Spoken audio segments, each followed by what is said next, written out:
wabarakatuh.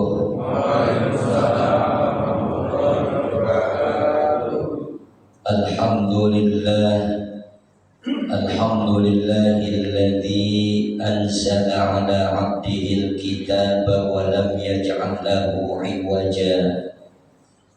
Asyhadu an la ilaha illallah wahdahu la syarika lah, wa asyhadu anna sayyidana Muhammadan abduhu wa rasuluhu la nabiyya ba'dah. Allahumma salli wa sallim ala sayyidina Muhammadin wa ala alihi wa sahbihi wa man tabi'ahum bi ihsanin ila yaumiddin, amma ba'du. Qalu subhanaka la ilma lana illa ma 'allamtana innaka antal alimul hakim. Qala rabbi ishrah li sadri wa yassir li amri wahlul 'uqdatam min lisani yafqahu qawli. Shadaqallahul azim. Hadratul mukarramun, segenap para alimul ulama, para sepuh, para pengurus Masjid Al-Jihad, jamaah, bapak-bapak, ibu-ibu, kalau ada enggak? Kayaknya sepi amat. Ada, banyakan yang capek masak sahur. Mudah-mudahan kita semua yang hadir di Masjid Al-Jihad ini, di majelis ini, senantiasa dimuliakan, diangkat derajat kita setinggi-tingginya oleh Allah Subhanahu wa Ta'ala. Alhamdulillah, pada pagi hari ini bagi kita yang melaksanakan shaum Ramadan pada hari Senin sudah memasuki hari ke-21. Bagi kita yang puasa dimulai hari Selasa sudah memasuki hari ke-20. Semoga yang puasa dimulai hari Senin, dimulai hari Selasa, semuanya diterima dan diridhoi Allah Subhanahu wa Ta'ala.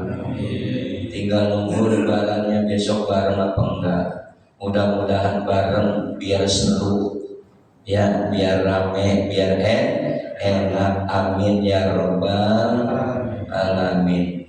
Semoga hadir duduknya kita di Masjid Al-Jihad ini setelah kita melaksanakan, mendirikan kewajiban kita bersama, yaitu sholat subuh berjamaah. Kemudian kita lanjutkan duduk, bersimpuh, bertafakur, bermuhasabah di majlis mudzakarah, majlis taklim ini.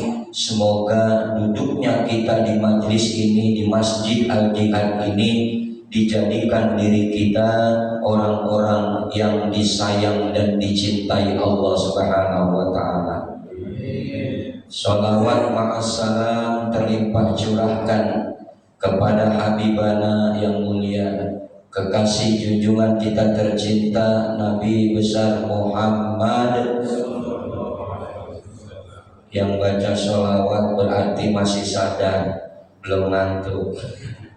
Yang gak baca sholawat udah mulai nyelentuk. Mudah-mudahan ngantuknya kita di majelis ini akan menurunkan berkah yang besar. Amin ya rabbal alamin.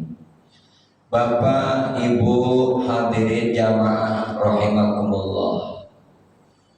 Pada pagi hari ini mari sama-sama kita bermuhasabah, mengevaluasi tentang diri kita. Apakah diri kita ini sebagai hamba Allah, sebagai umat Rasulullah, sudah masuk ke dalam kategori hamba Allah, umat Rasulullah yang dicintai oleh Allah? Ini kita evaluasi, nanti jawabannya ada pada diri masing-masing setelah kita mengetahui siapa sih orang yang dicintai oleh Allah. Mudah-mudahan gak pakai lama, kalau ceramah pagi tenggorokan juga nanti kering ya. Tantangannya masih panjang, nunggu maghribnya kelamaan. Bapak Ibu hadirin, di antara kita hamba-hamba Allah, umat kekasih Rasulullah Sallallahu Alaihi Wasallam, ada di antara kita ini orang-orang yang paling dicintai oleh Allah Subhanahu wa Ta'ala. Siapa di antara kita? Allah memberikan jawaban di dalam surat Ali Imran ayat 31. A'udzu billahi minasyaitonir rajim. Bismillahirrahmanirrahim. Qul in kuntum tuhibbunallaha fattabi'uni yuhibbukumullah wa yaghfir lakum dzunubakum wallahu ghafurur rahim. Allah, baru-baru udah pada ngantuk. Kata Allah Subhanahu wa Ta'ala kepada Rasulullah, wahai Rasulullah kekasihku, sampaikan, katakan kepada umatmu, kepada jamaah Masjid Al-Jihad, kalau kamu mengaku cinta kepada Allah, fattabi'uni, maka kamu harus cinta dulu kepada Rasul. Maknanya kamu harus cinta terlebih dahulu kepada amalan-amalan sunnah yang sudah diajarkan oleh Rasulullah. Kalau kalian sudah cinta dengan amalan-amalan sunnah yang diajarkan oleh Rasul, barulah kalian berhak mendapatkan cintanya Allah. Bukan sekedar cintanya Allah, wa yaghfir lakum dzunubakum, tapi kalian akan mendapatkan ampunan dosa-dosa dari Allah. Luar biasa. Yang kita ingin bahas, berarti orang-orang yang dicintai oleh Allah adalah orang-orang yang cinta dengan amalan-amalan sunnah Rasulullah Sallallahu Alaihi Wasallam. Dan di antara begitu banyak amalan-amalan sunnah Rasulullah, khususnya di bulan suci Ramadan ini, di 10 hari akhir Ramadan ini adalah bersungguh-sungguh meningkatkan amal ibadah di 10 hari akhir Ramadan. Sebagaimana informasi ini disampaikan oleh orang yang paling tahu tentang ibadahnya Nabi, yaitu Siti Aisyah radhiyallahu anha, istri tercinta beliau. Apa kata beliau? Karena Rasulullah sallallahu alaihi wasallam yajtahidul ashril awakhir ma la yajtahidu fi ghairihi. Sesungguhnya Rasulullah sallallahu alaihi wasallam itu bersungguh-sungguh meningkatkan amal ibadahnya di 10 hari terakhir bulan suci Ramadan. Bersungguh-sungguhnya Rasul di 10 hari akhir bulan Ramadan belum pernah dilakukan pada hari-hari sebelumnya. Nah, ini salah satu sunnah Rasul yang harus kita hidupkan dengan sungguh-sungguh di 10 hari akhir Ramadan. Apa saja sudah menjadi kegiatan rutin ibadah kita di bulan suci Ramadan? Qiyamul Lail, sholat tarawih, kita tingkatkan Qiyamul Lail kita. Kalau di Masjid Al-Jihad memang sholatnya sudah pasti tarawihnya 11 ya, 11 rakaat, 8 rakaat, 3 witir. Nah, kita tingkatkan dalam segi apa? Dalam segi kualitas. Seperti apa kualitas? Tarawihnya jangan buru-buru, jangan ngeliatin jam dulu. Kadang-kadang jamaah Ustaz kalau tarawih ngeliatin jam dulu. Padahal cuma 11 rakaat, apalagi pakai tausiah, pakai ceramah. Ya. Ustaz baru muqaddimah itu udah ngeliatin jam lagi jamaah. Takut ceramahnya kelamaan. Jangan terburu-buru, kita kepengen pulang dulu sholat tarawih. Tingkatkan kualitasnya. Kalau ada imam, ya, kebetulan imamnya baca surat atau ayat agak panjangan, ya kita tingkatkan kualitas hati kita. Bagaimana? Di 10 hari akhir ini memang kita harus bersungguh-sungguh. Imam bacanya rada panjangan, ya.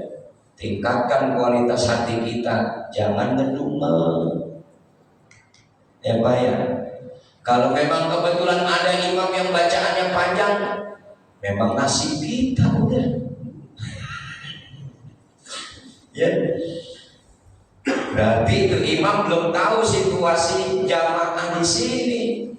Yang usianya udah mulai pada tua-tua, usia pensiun, ya. Memang di mana-mana bukan di Al-Jihad doang, Pak. Yang ngidupin masjid, yang makmurin masjid, ya udah pasukannya Sayyidina Abu Bakar udah. Bukan pasukannya Sayyidina Ali, Sayyidina Abu Bakar udah. Yang jenggotnya udah mulai putih, kumis sudah acak-acakan. Acak-acakannya ada yang putih, ada yang hitam maksudnya. Ya. Memang di mana-mana begitu. Wajar karena yang tua udah gak ngapa-ngapain. Kalau nggak dekat-dekat sama Allah mau ngapain lagi? Udah tua, udah pensiun, udah nggak punya kerjaan. Masa masih mau main catur aja tengah malam? Ya, di sono Pak ada aki-aki masih begadang main catur. La ilaha illallah, bulan suci Ramadan. Di sono di sini Pak, insya Allah ada. Banyak enggak Ustaz ya? Ada. Pada main remi, pada main gaplek. Memang agak haram kalau nggak pakai duit. Tapi kan mundur. Banyak kerugian. Masya Allah Pak, ini sih pelajaran buat saya. Di perumahan saya, aki-aki 3 orang meninggal gara-gara begadang main gaplek. Ini muasabah ini. Buat saya terutama yang belum main gaplek. Udah usia 67-70 masih ikutan main gaplek. Pulang jam 3 sakit dadanya, dibawa ke tetangga rumah sakit, nggak ketolong. Pada begitu tuh rata-rata. Artinya apa muasabahnya? Umur kita memang sudah dekat liang lahat, ya, maka kita perbanyak dekat kepada Allah. Yang muda gila, alhamdulillah masih lama. Padahal maut kagak melihat tua, kagak melihat muda. Yang muda juga kudu siap. Beruntung yang masih muda. Ya, tapi mikirnya apa? Kita yang masih muda sampai gak tua, kan begitu. Muhasabah anak muda tuh. Pasukannya Sayyidina Ali, ya, lihat yang tua. Oh iya, saya masih muda, ya. Kira-kira saya sampai nggak tua kayak dia tuh begitu. Tuh, belum tentu. Sekarang Allah sudah pertontonkan di mata kita dalam kehidupan kita. Banyak orang-orang usia muda yang meninggal dunia. Makanya masih muda jangan merasa kuat. Teman saya Pak main bulu tangkis usia 45, sama saya selisih 20, selisih 45, 14 tahun. Saya 59. Ya. Habis main bulu tangkis seger badannya juga kokoh. Emang atlet beneran, kalau saya mah hiburan ya. Iya. Habis main duduk di depan gor, ya, di depan lapangan itu pakai balai, duduk ngobrol melempar. Bawa ke rumah sakit Ananda, nggak ketolong. Ada lagi main tenis meja yang kelihatan agak ringan, bulu tangkis kan berat. Tenis meja pun kayak wayang golek, cuma tangannya doang berat. Iya kan Pak ya? Iya. Kayak wayang golek ini doang. Kalau bulu tangkis lah bisa ngelarisin.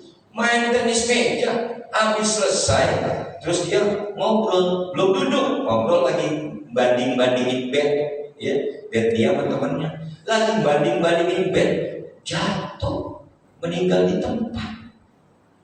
Artinya ini muhasabah, evaluasi buat kita.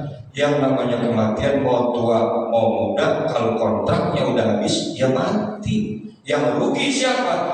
Udah tua belum cukup ibadah, masih muda belum ibadah, itu yang rugi. Makanya kata Nabi diingetin, man atats alaihi arba'una sanatan walam yaghrib khairu syarruhu falyatahajjar ilan nar. Barang siapa yang usianya udah masuk 40 tahun, bukannya 60. Nabi ngingetin bukan 60. Barang siapa yang usianya sudah masuk 40 tahun tapi kebaikannya ya belum menutupi keburukannya, ibadahnya masih sedikit, falyatahajjar ilan nar.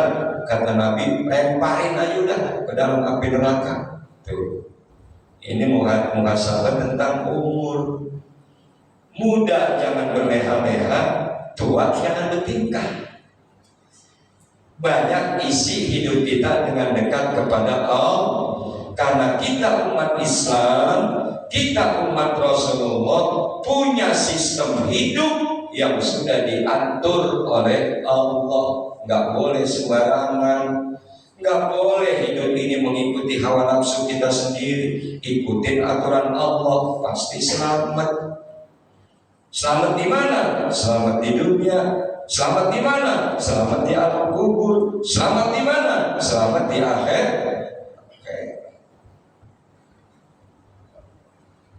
Nah, mudah-mudahan kita yang hadir di sini melalui mimbar, melalui majelis taklim ini akan menjadi muhasabah buat kita agar kita ya lebih berhati-hati dengan kehidupan kita. Kita lebih banyak dekat kepada Allah. Kembali lagi ke sunnah Rasul, menghidupkan 10 hari akhir bulan Ramadan dengan qiyamul lail, sholat tarawih. Kalau di sini 11 rakaat kita pengen ningkatin qiyamul lail kita, di rumah ditambahin jadi 23. Boleh. Pengen nambahin lagi, pengen hidupin bulan Ramadan 41 rakaat. Boleh. Pengen ningkatin lagi, hidupin qiyamul lail sampai menjelang sahur 91 rakaat. Boleh. Karena qiyamul lail, sholat sunnah tidak ada batasan. Mau sebanyak-banyaknya, yang penting kuat. Ya, jangan paksain. Malam ini geber sholat tarawih puluhan rakaat, besok handphone. Kagak sholat tarawih lagi, gak qiyamul lail lagi. Gak boleh, Rasulullah gitu. Makanya ukuran kita nih jamaah Masjid Al-Jihad, ibadah sekuatnya saja, yang penting langgeng, istiqomah. Sedikit menurut kekuatan kita, yang penting istiqomah. Istiqomah tuh ibadah yang disenangi. Kata Siti Aisyah yang tahu tentang ibadah Nabi sehari-hari, terutama ibadah di bulan suci Ramadan. Kata Siti Aisyah radhiyallahu anha, Rasul itu hampir tidak tidur di 10 hari akhir Ramadan. Hampir tidak tidur, berarti masih ada tidurnya. Kalau udah nggak tidur sama sekali, baru dah tuh. Ini hampir nggak tidur. Ibadah di 10 hari akhir Ramadan sama seperti jamaah al-jihad. 10 hari akhir Ramadan jarang yang tidur banyak, tidurnya sedikit, tapi siangnya kagak bangun-bangun. Ya, mesen sama bini, mama, saya habis itikaf di masjid al-jihad. Habis sholat subuh saya tidur, bangunin zuhur ya. Habis sholat zuhur saya tidur, bangunin asar. Waduh. Ya, bukan ibadah yang baik seperti itu. Ya, itu mah cuma nukar waktu tidur doang itu. Ya, iya. Intinya apa? Ibadah hidupkan 10 hari akhir Ramadan ini sesuai kemampuan kita. Jangan sampai merusak fisik kesehatan badan kita, karena ibadah yang kita lakukan kepada Allah masih ada hari esok sampai ajal kita dipanggil oleh Allah. Qiyamul lail sudah, apalagi Nabi membiasakan bersungguh-sungguh meningkatkan sedekahnya di 10 hari akhir Ramadan. Bagaimana meningkatkan sedekah?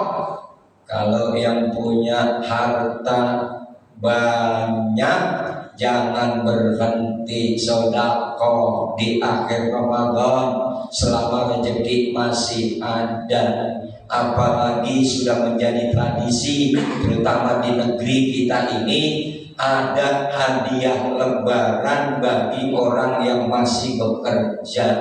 Duitnya berarti melimpah dari Allah, sedekahnya tambahin.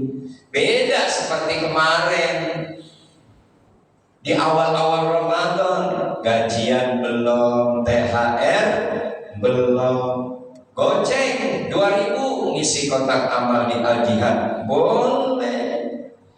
Setelah rezeki ditambah oleh Allah di akhir Ramadan melalui hadiah-hadiah lebaran yang kita dapat, sadar akhir Ramadan kok rezeki kita nambah, maka sedekahnya juga nambah. Yang dagang begitu juga. Di awal Ramadan dagangan kita belum begitu rame. Di akhir-akhir Ramadan duit kita udah ngumpul banyak dari hasil dagang, apapun dagangnya, sedekahin. Jangan hitung-hitungan, karena sedekah, sedekah, infak itu adalah wasilah, jalan kita untuk menuju derajat yang paling mulia, yaitu la'allakum. Kan puasa tujuan intinya ke situ, la'allakum tattaqun. Mana buktinya? Alladzina yunfiquna fis sarra'i wad-dharra'i wal kadhiminal ghaidha wal 'afina 'anil nas. Orang-orang yang bertakwa itu, kata Allah, di saat lapang rezekinya dia sedekah, infak. Di saat sempit rezekinya, sedikit rezekinya, dia tetap sedekah, infak. Itu orang yang bertakwa.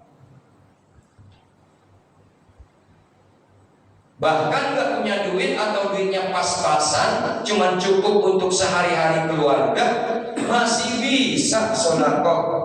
Dengan apa? Dengan pikiran kita, dengan lisan kita, dengan perbuatan kita, tenaga kita, itu sedekah. Kalau duitnya memang pas-pasan, tapi jangan dipas-pasin. Coba ya, beda loh pas-pasan sama dipas-pasin. Kalau dipas-pasin itu orang yang sayang sama duitnya buat sedekah. Kalau pas-pasan emang benar-benar cukup buat makan doang sehari-hari. Kita masih sehat, gunakan ya fisik kita untuk sedekah. Dengan cara apa? Berangkat sholat berjamaah, sedekah. Pakai mulut kita buat apa? Tadarus, sedekah. Pakai pikiran kita untuk berpikiran yang positif, sedekah. Pakai tangan kita buat apa? Bersihin masjid, bersihin lingkungan, sedekah, Pak. Jangankan tenaga, jangankan pikiran, mulut nggak ngapa-ngapain, cuma bergerak doang. Bergeraknya apa ya Pak? Senyum. Udah sedekah itu. Baru senyum doang dikit ketemu saudara, ya. Tapi senyumnya yang benar-benar senyum, ya, yang melebarnya ke kiri kanan gitu. Bukan ke kiri doang. Kalau ke kiri doang biasanya senyum sewot. Iya. Kalau kata orang kita nyinyir, ngeremehin orang tuh senyumnya sebelah doang atau ke kiri doang. Tapi senyum sedekah ikhlas, ya, keluar dari hati, memang untuk bersedekah, untuk mengamalkan sunnah Rasul. Senyum. Habis senyum, kalau kita memang sempat ketemu berhenti, ada lagi sedekah tangan kita. Ngapain? Salah. Kalau ketemunya ya sempat berhenti. Tapi kalau lagi naik motor rame, jangan salaman. Ini pengen banyak sedekah, lagi naik motor, apalagi di jembatan besi macet, berhenti, nyebrang salaman, udah ketubruk. Kalau sempat tuh mau nyari takjil ke papasan, walaupun sama-sama motor masih di dalam sini perumahan, kan nggak rame, berhenti bentaran, senyum, assalamualaikum, salaman. Masya Allah. Ma min muslimaini yaltaqiyani fayatasafahani illa ghufira lahuma. Siapa saja di antara kita dua orang muslim, dia bertemu, dia berjabatan tangan dimanapun tempatnya, selama dia belum berpisah, selama tangannya belum lepas, maka dosanya akan diampuni di antara keduanya. Kan enak, timbang salaman doang. Timbang salaman doang, dosa kita gugur. Itu kan sudah. Jadi perintah salaman itu Pak, Nabi nggak jelasin masalah tempatnya, enggak. Pokoknya Nabi ngajurin, ya salaman aja, dimanapun tempatnya salaman dengan ikhlas, dengan senang hati untuk menjalankan sunnah Rasul, maka dosanya berguguran. Di lingkungan salaman, di pasar salaman, di jalan salaman, di masjid salaman. Makanya ada di antara kita di masjid yang membiasakan selesai sholat, selesai zikir doa bersalaman. Gak apa-apa. Masjid tempat yang cakep. Jangan sinis kita, jangan picik pikiran kita. Walaupun Nabi ya nggak memerintahkan habis sholat wirid doa terus salaman, nggak memerintahkan, tapi itu amar ma'ruf, perbuatan hasan yang baik. Orang sholat itu kan rukun terakhirnya apa Pak? Salam pertama, Assalamualaikum. Habis sudah. Yang kedua, sunnah. Assalamualaikum, tutup jari kita. Belum sempat warahmatullah, udah kentut. Sah nggak sholatnya? Nah ini nanti sedikit doang saya bahas ini ya. Ntar pokoknya sebanyak kamu Ustaz tak dilanjutin kan masalah ini. Jadi taklim. Assalamualaikum, tutup jari kita. Ya. Jadi dalam kitab I'anatul Talibin diajarin begitu, itu dijelasin. Assalamualaikum, kentut. Ya. Sah sholat kita. Karena minimal salam itu assalamualaikum warahmatullah kalau sempat ya. Oh begitu Pak. Selesai salam, habis sudah gugur kewajiban sholat kita. Dilanjutin dengan apa? Silakan zikir ya, masing-masing boleh, bareng-bareng sah. Doa sendiri boleh, bareng-bareng sah. Tuh. Selesai doa bareng-bareng, pengen salaman, bagus. Karena ini masjid. Tuh, pikiran kita jangan picik kalau masalah ya amaliyah, jangan picik. Sebab nggak semua amaliyah perbuatan baik dicontohkan di zaman Nabi, nggak semua. Apalagi zaman masih terbatas pada waktu itu. Nabi umurnya juga terbatas. Lah kalau pikiran kita picik, dikit-dikit, kalau nggak diajarin Nabi, nggak boleh dikerjain. Dan terus taklim di masjid, ngundang ustaz dari luar, ya kan? Pakai speaker model begini, diajarin Nabi. Kan enggak.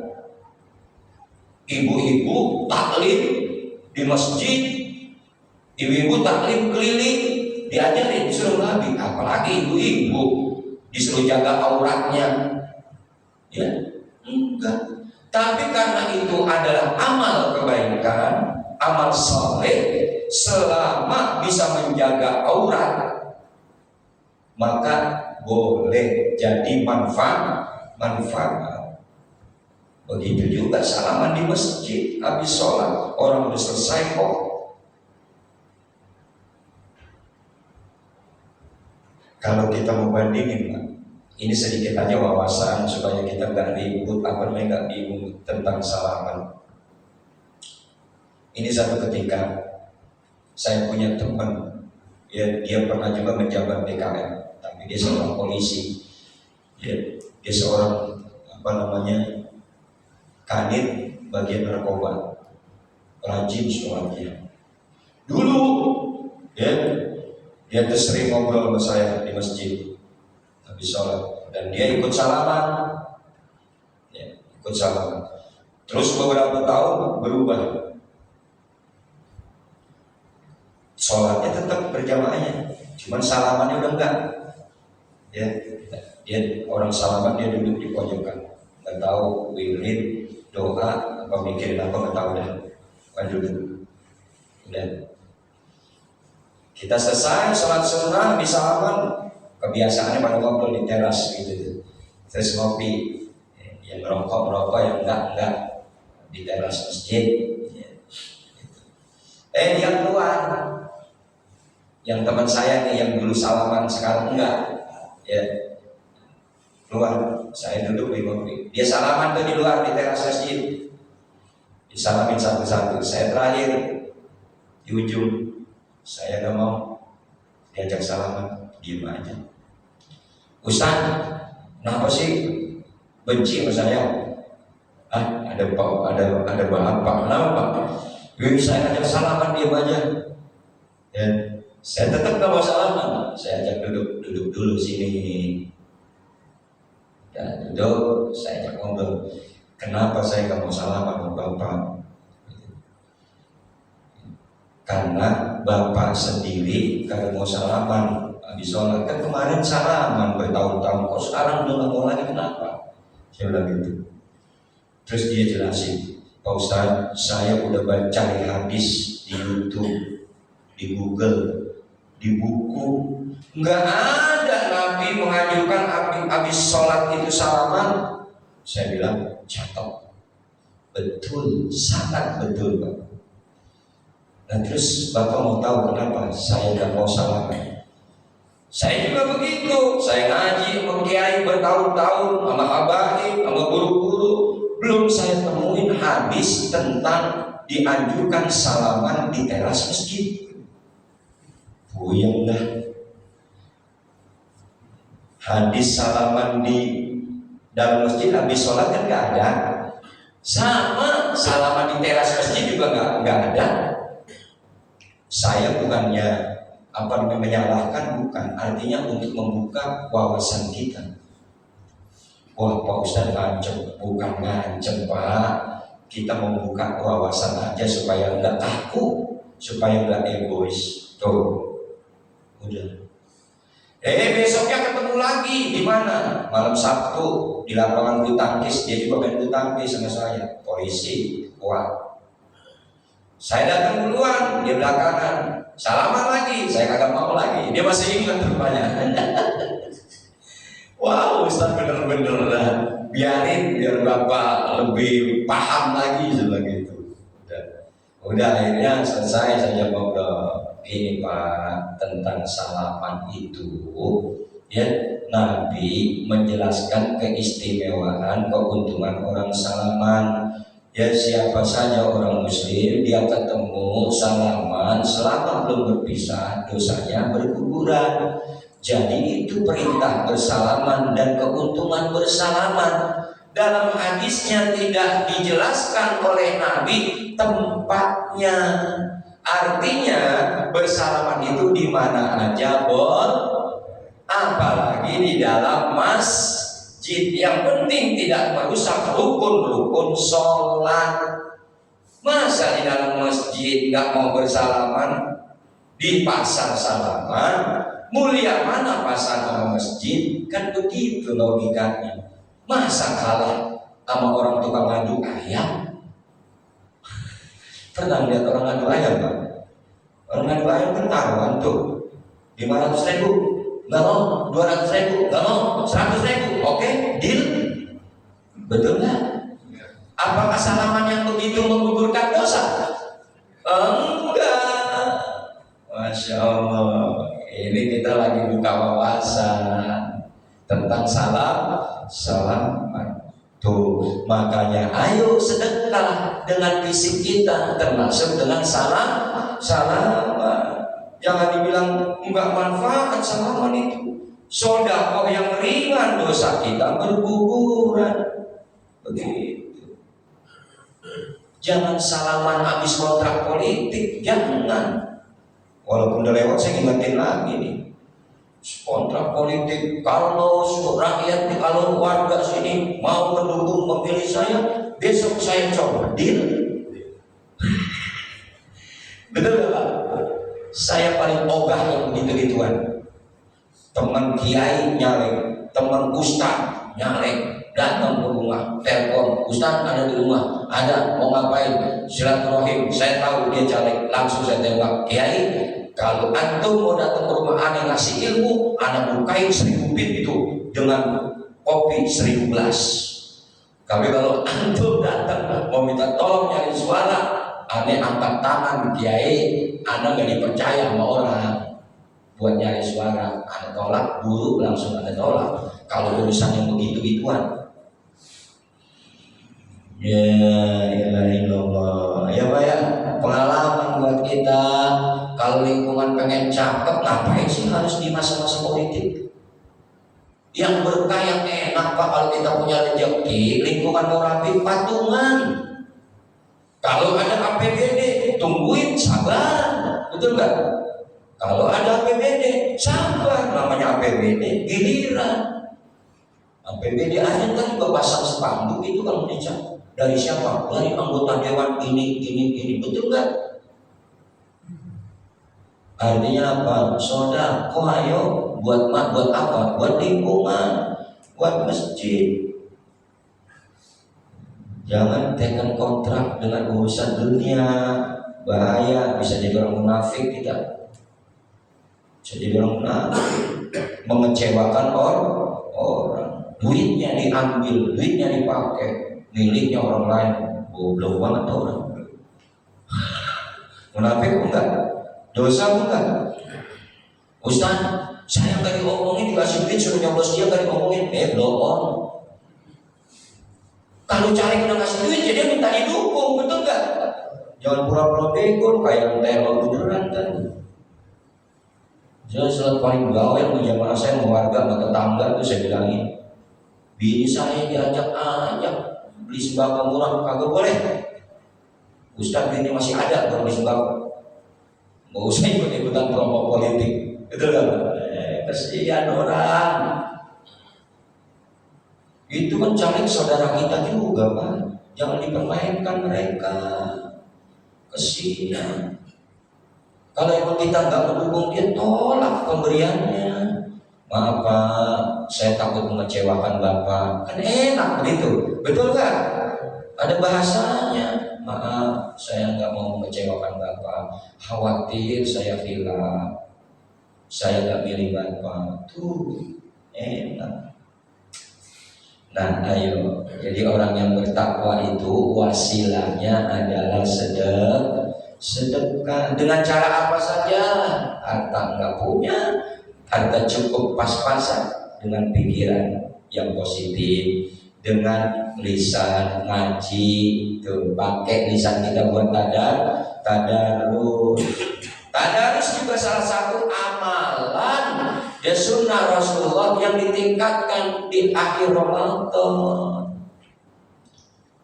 Bapak-bapak yang tadarus dari awal Ramadan, akhir Ramadan, jangan lemes, jangan capek, jangan tidur mulu. Lihatin tadarusnya, udah khatam lagi. Sudah selesai Ramadan, nggak khatam, lanjutin bulan Syawal, lanjutin bulan-bulan berikutnya. Begitu maksud daripada meningkatkan ibadah terutama tadarus di akhir Ramadan supaya kita istiqomah di luar bulan suci Ramadan. Masya Allah. Kalau di masjid biasanya kita tadarus di bulan suci Ramadan, entar lewat bulan suci Ramadan di masjid tadarus, walaupun jarang-jarang terusin di rumah. Jangan sampai Ramadan doang tadarus di masjid, berikutnya di rumah kagak tadarus. Manfaatnya luar biasa tadarus di rumah. Aktsiru min tilawatil Qur'an fi buyutikum. Nabi ngajurin perbanyak membaca Al-Qur'an di rumah-rumah kalian. Fa innal baital ladzi la yaqra'u fihi al-Qur'an. Karena sesungguhnya rumah kamu yang enggak pernah dibacain Quran, yaqilu khairuhu, sedikit kebaikannya, wa yakthuru syarruhu, banyak keburukannya. Tuh.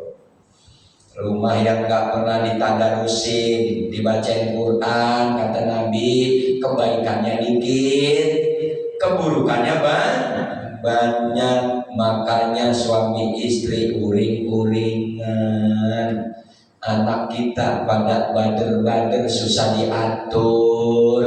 Kenapa? Otaknya tidak diobati dengan Al-Quran, hatinya beku, gak diobatin dengan Al-Quran. Al-Quran syifa'un lima fis sudur. Al-Quran adalah obat dari segala macam penyakit, terutama penyakit yang ada di dalam dada, di pikiran kita juga, penyakit-penyakit lainnya. Tuh, kalau di rumah diterusin tadarus habis bulan Ramadan, suami hatinya tentram, kagak gampang marah sama bini. Bini begitu juga kagak gampang sewot sama lakinya. Emang lakinya ngeselin, kagak sewot. Sabar, keturunan Siti Aisyah. Ya, iya. Ayo tingkatin sedekah sesuai kemampuan kita, baik dengan harta maupun dengan amal perbuatan kita. Itu wasilah menuju derajat yang mulia, takwa di sisi Allah, derajat yang paling tinggi. Dikasih lagi kesempatan amalan supaya kita takwa, wal qaziminal ghaidha, menahan amarah. Itu wasilah juga tuh supaya jadi orang takwa. Menahan amarah kepada siapa saja. Di masjid kalau ada yang gak ngenakin, jangan marah. Di masjid kalau ada yang gak nyamanin hati kita, jangan marah. Di lingkungan kalau pengurus kagak enakin, jangan marah. Pengen jadi orang takwa, sama bini jangan gampang ngomel. Bini sama laki juga jangan gampang sewot.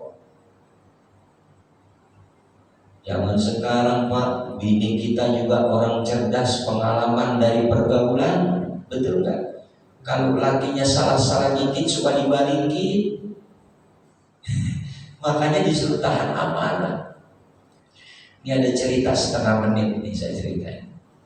Ya, ini ada kejadian laki-laki yang baik banget sama bininya Pak. Pengertian banget sama bininya.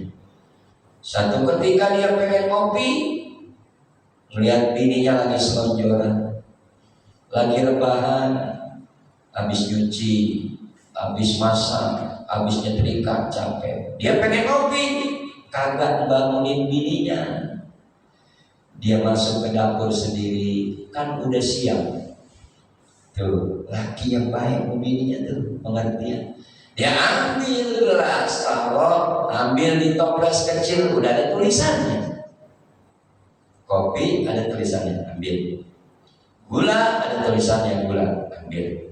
Tambahin air panas, diaduk, dicicipin, ternyata pahit, asin. Kenapa asin? Rupanya namanya bini kan manusia biasa, suka ada kekeliruan. Itu ternyata garam yodium yang halus kayak gula, ditaruh ke tempat gula. Namanya orang hilang nggak sengaja. Tapi itu suami baik banget, kagak marah. Dia tanya istrinya, Mama, kok itu tempat gula tulisannya gula ternyata isinya garam, Mama? Tulisannya gula ternyata garam. Istrinya cerdas, pergaulannya banyak, pintar. Dia bilang apa? Papa juga sama, pernah begitu. Kok disamain sama Papa? Papa gak pernah kok naruh gula di situ. Gitu. Enggak, yang lain. Apa yang lain? Itu Papa di HP-nya ada tulisan Ahmad, orangnya perempuan. Ya Allah. Artinya apa? Apapun yang terjadi jangan marah. Karena kita manusia, kullu bani adam khata'un wal khairul khata'in tawwabun. Kita emang tempat hilaf, kita emang tempat salah, tapi kita selalu ingin memperbaiki kesalahan kita. Tuh orang yang bertakwa. Wal afina 'anil nas. Orang yang bertakwa itu wasilahnya adalah apa? Dengan amalan dia. Amalan apa? Dia mau dengan legowo, dengan senang hati memaafkan apabila orang lain minta maaf. Malah sebelum orang minta maaf, dia udah maafin. Tawadu bener, rendah hati bener. Itu. Nggak ada orang muslim itu. Nggak ada orang kalau pengen jadi orang yang bertakwa. Kalau ada orang punya salah, langsung terucap dari mulut kita, 7 keturunan belum nggak bakalan gue maafin. Wah, pantas nggak orang Islam ngomong begitu? Ada saudara yang berbuat salah sampai ngomong 7 keturunan gue nggak maafin. Padahal kalau dia koreksi malu dia. Jangankan sampai 7 keturunan, 2 keturunan aja belum tentu hidup loh. Kan begitu ya Pak ya? Sampai 7 keturunan. Itu mah omongannya iblis itu. Kalau ada orang salah kita bilang 7 keturunan gue gak maafin, iblis itu Pak. Badar banget itu, ya udah badar banget itu iblis. Ya, nah ini hati-hati. Jadi kalau pengen kita di Ramadan ini, terutama puasa kita ini mencapai takwa juga, ayo syaratnya wasilahnya wal afina anis, maafin kekeliruan orang dengan legowo. Itu hebat luar biasa. Insya Allah kita bisa. Amin ya rabbal. Bapak Ibu hadirin sekalian, jadi itulah amalan sunnah yang mesti kita sungguh-sungguh di 10 hari akhir Ramadan ini kita tingkatkan. Masjid Al-Jihad sekarang tinggal 2 shop. Ayo pertahankan yang 2 shop. Jangan sampai berhenti sampai akhir Ramadan, kita pertahankan. Kecuali khusus ibu-ibu, kalau dia mungkin ada halangan, ya. Kalau bapak-bapak, apa halangannya? Cuman satu yang dibolehkan oleh syariat, bapak-bapak nggak sholat berjamaah ke masjid. Siapa? Bapak-bapak yang stroke, nggak wajib. Tapi ada di luar sana, Pak, saya melihat bapak-bapak udah stroke, dia berusaha jalan pakai tongkat yang kakinya 4, yang kayak jemuran pokok gitu, jangan stainless kaki 4, bukan 2 lagi 4. Saking dia pengen husnul khotimah, stroke dia jalan merembet, Pak. Sampai pagar masjid dia pegang pagar, sampai teras masjid yang tingkat dia merangkak. Ketemu jamaah dipapah sampai ke dalam. Tuh, saking pengen husnul khotimah. Makanya ada 2 pilihan buat kita sholat berjamaah. Ya, sholat berjamaah sehat atau enggak sholat berjamaah stroke. Ayo pilih. Pasti kita pilih sehat dong. Yang kalau sehat sholat jamaah dong. Kalau nggak mau sholat jamaah harus gentleman, stroke dulu. Nah emang begitu saja. Kan yang nggak wajib sholat berjamaah orang sakit, Pak. Itu pun sakitnya juga sakit yang berat. Kalau cuma pilek doang yang pakai neoset sembuh masih wajib. Ya kayak bapak no, pilek pakai masker boleh. Iya. Sekarang katanya nih lagi ada lagi nih flu Singapura lagi, jauh amat itu flu diekspor dari Singapura diimpor. Ya ilaha illallah. Ya ada kemarin bayi sakit kena flu Singapura. Ya macam-macam baik dah. Ya, lama-lama kayak COVID juga lagi gara-gara flu Singapura, sholat jamaah ditutup lagi, hancur negeri ini udah. Saya waktu COVID masjid depan rumah saya satu-satunya masjid di BIM, Pak, di perumahan saya yang terus sholat Jumat, nggak pernah ditutup. Tapi saya bijaksana, jamaah yang mau jaga jarak silakan. Jamaah yang mau pakai masker boleh, yang nggak pakai masker silakan. Tinggal sesuai dengan kemampuan atau kepercayaan keyakinannya masing-masing. Daripada ditutup, betul nggak, Pak? Karena kondisi begitu dan nggak boleh juga kita memaksakan sawu sufufakum. Kondisi begitu, ngadain sholat Jumat aja udah untung. Dari Wisma Asri datang ke Villa Indah Permai ke tempat saya. Tuh, jamaah konten Ustaz di tempat Ustaz ada sholat Jumat, ada. Datang Babinsa, datang Dimas Pol, kebetulan kenal semua, datang ke rumah silaturahim. Ustaz, maaf kalau memang di masjid Ustaz ini masih ada sholat Jumat, tolong dikondisikan Ustaz. Saya pikir mau ditutup. Saya bilang apa? Pak, untuk urusan ibadah di masjid urusan ulama. Ulama yang tanggung jawab. Ulama ngerti kondisi COVID harus seperti apa. Insya Allah ngerti ilmunya. Itu. Tapi kalau untuk ditutup, saya nggak bakalan mau sholat Jumat diberhentikan. Tapi saya nggak nyuruh di mana-mana sholat Jumat. Nggak boleh juga pakai etika. Ini di tempat saya kondisikan begitu. Pada lingkungan sendiri. Akhirnya datang banyak. Apa yang terjadi? Pengalaman COVID, alhamdulillah sekeluarga besar saya sampai sekarang yang namanya COVID kagak kecolek, nggak sentuh di tubuh saya dan anak cucu saya. Sampai vaksin, sampai sekarang saya belum pernah vaksin. Bukan saya tentang pemerintah, bukan. Kecuali kalau udah vaksin dicari ke rumah, dimasukin sel 6 bulan, mungkin saya takut juga kali. Nah ini kagak ada peraturannya nggak vaksin di penjara. Ya mendingan saya pilih kagak vaksin, betul ya?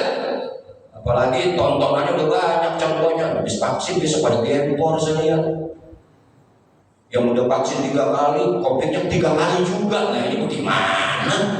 Kagak masuk akal lah menurut saya mah. Lah udah divaksin 3 kali kena COVID 3 kali. Lah mendingan gua kagak. Kalau divaksin alhamdulillah sampai selesai kagak kena. Tuh. Ya Allah. Ya kayak kenapa sih Pak? Intinya apa? Deketin Allah. Deketin Allah. Sehingga urusan dunia kagak negatif otak kita. Setuju apa enggak Pak? Setuju apa enggak Pak? Ya Allah. Ya, mudah-mudahan wabah di negeri kita udah gak ada lagi nanti. Cuman penyakit-penyakit biasa aja udah ya. Penyakit pilek, batuk, biasa. Itu mau wajar. Penyakit orang hidup Pak. Kalau gak mau batuk, mati udah. Kalau gak mau pilek, mati udah. Selesai pilek kita, betul ya? Itu penyakit orang hidup. Pusing, turun ke pilek, turun ke batuk. Udah. Lalu digabungin tuh pusing, pilek, batuk, meriang udah. Benar apa enggak? Ya Allah ya. Jadi itu orang yang bertakwa ya. Artinya ayo akhir Ramadan ini kita hidupkan, kita sungguh-sungguh ibadah sesuai dengan kemampuan kita masing-masing. Kenapa sih Pak? Alasannya Nabi bersungguh-sungguh meningkatkan ibadahnya di akhir Ramadan ini. Di dalam kitab Fathul Mu'in dijelaskan ada 3 faktor nih, ada 3 alasan Nabi mencengin ibadahnya di akhir Ramadan. Yang pertama, karena 10 hari akhir Ramadan ini adalah hari-hari terakhir Ramadan. Kata Rasulullah, amalan ibadah manusia ya itu baiknya adalah yang baik adalah dilihat akhirnya. Tuh, amal ibadah kita Pak yang baik dilihat akhirnya, bukan dulu, bukan. Nah kalau dulu baik sekarang jadi bajingan, jadi jahat, kan jadi suul khatimah, betul nggak? Akhirnya, makanya Nabi ngajarin sama kita isi Ramadan ini akhir Ramadan, jadikan Ramadan yang baik. Tuh.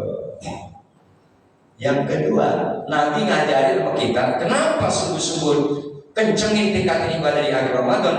Karena di akhir Ramadan ini orang yang beribadah di akhir Ramadan pahalanya sama seperti dia sama seperti dia ibadah 1000 bulan, ditulis sama Allah. Sholat tarawih di akhir Ramadan, kita sekali sholat tarawih di akhir Ramadan pahalanya kayak kita tarawih 1000 bulan. Ini Nabi yang ngajarin. Kita tadarus di akhir Ramadan sama seperti kita tadarus 1000 bulan pahalanya. Masa ini yang sangat luar biasa kita sia-siakan? Betul gak? Lebih memilih kita urusan dunia. Yang ketiga, kenapa Nabi ya meningkatkan ibadah di akhir Ramadan? Nabi mengingatkan, mengajarkan kepada umatnya supaya tidak terlena sibuk dengan persiapan pesta hari raya Idul Fitri. Itu tujuannya. Nabi ini kok ngajarinnya kayak udah tahu ya, padahal kita belum ada dulu. Kayak tahu kalau jamaah al-jihad itu lebaran suka sibuk gitu loh. Ya, iya. Jangan Pak. Hari raya Idul Fitri adalah hari raya kemenangan. Maknanya apa? Menang kita yang sukses di bulan Ramadan, kalah kita yang gagal ibadah di bulan suci Ramadan. Siapa yang sukses, yang menang di bulan Ramadan? Dia orang-orang yang menghidupkan bersungguh-sungguh meningkatkan ibadah di akhir Ramadan.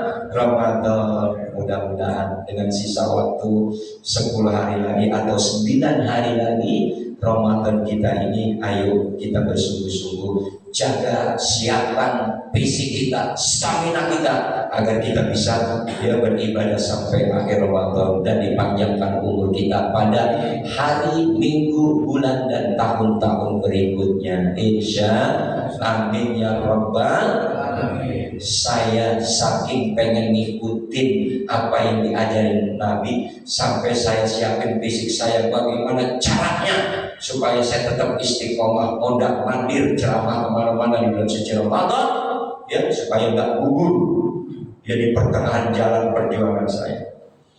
Terus saya kabarin sama Pak Agus semalam, Ustaz, saya kabarin Pak Agus, insya Allah saya bisa hadir, tapi ya nggak janji. Itu bahasanya begitu. Kenapa? Ini lagi sedikit tumbang nih semalam, pala cenut-cenut sini, cenut-cenut Pak. Ternyata saya koreksi, kenapa ini cenut-cenut kok tiba-tiba? Oh iya, habis nganterin bini ke Giant ke MM habis 1.200.000. Astagfirullah, boleh ngumpulin ceramah Ramadan.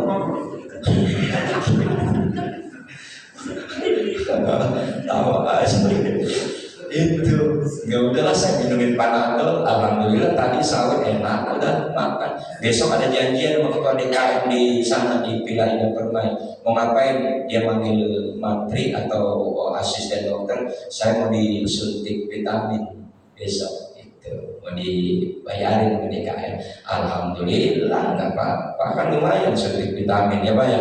Itu namanya ikhtiar supaya stamina tetap kuat, niatnya untuk ibadah di akhir Ramadan, menghidupkan Ramadan. Insya Allah fisik kita sehat, berkah dunia akhirat. Rezeki kita yang keluar di bulan Ramadan juga berkah dunia akhirat. Manfaat menjadi penyelamat kita dari dunia sampai akhirat. Amin ya rabbal alamin. Barangkali itu saja sekedar muhasabah di pagi hari ini, mudah-mudahan bermanfaat. Yang pada hari ini dalam keadaan kurang sehat, semoga disembuhkan oleh Allah. Yang pada hari ini dalam keadaan sedikit sulit, semoga diangkat kesulitannya, diganti dengan kemudahan. Yang punya hajat baik belum tercapai, semoga diberikan kemudahan oleh Allah. Dipanjangkan umur dengan umur yang berkah, disehatkan badan dengan sehat yang berkah, dibanyakin rezeki dengan rezeki yang berkah, semuanya manfaat dunia dan akhirat. Al-Fatihah bil qabul wa tamami kulli sul wa ila hadratur rasul. Al-Fatihah.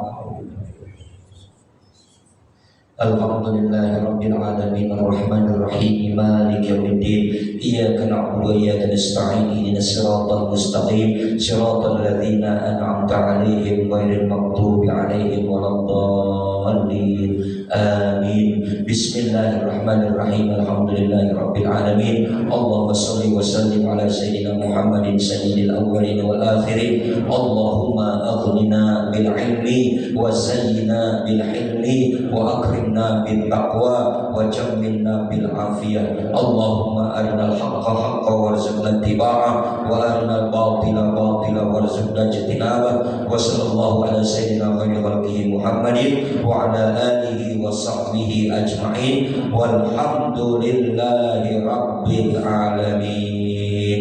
Usikum wa nafsi bitaqwallah. Wassalamualaikum warahmatullahi wabarakatuh. Sempurna.